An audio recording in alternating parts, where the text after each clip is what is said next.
someone sent me a link to Adam Yates's Scott Addict. This is in the Tour de France for one of the stages. This is Adam Yates there. There's Alina's Durianrider.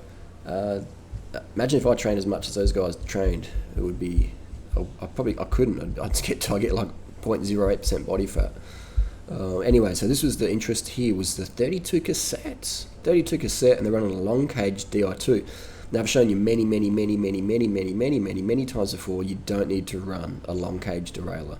I've got the Durace one, short cage, both mechanical and DI2. It works fine with a 32 on there. Just wind that B screw in, you're good to go. Good to go. So that just goes to show, even in pro cycling, the mechanics aren't even like fully switched on. You know, like we and I've talked to a few pros about this, and they're like, Harley or Durianrider, pro cycling's not as organised as you think.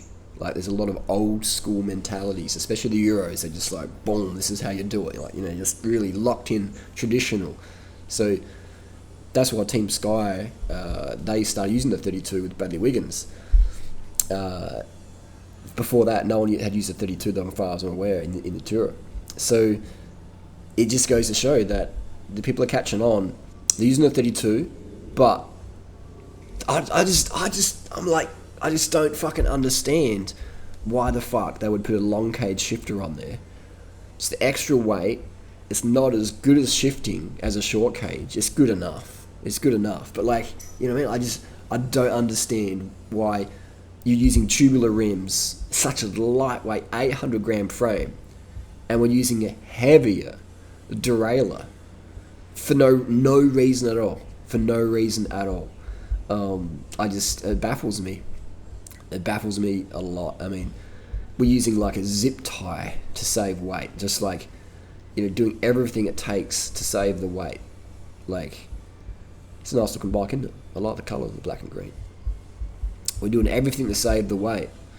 Look at that, they're even trimmed off the fucking card, man. It's even trimmed off. But we're adding this fucking heavy ass derailleur on there. Like, why would we trim the number, the race number? Correct me if I'm wrong, but that's been trimmed. It's been cut. It has been cut. Look, it's been cut. So we're cutting the race number.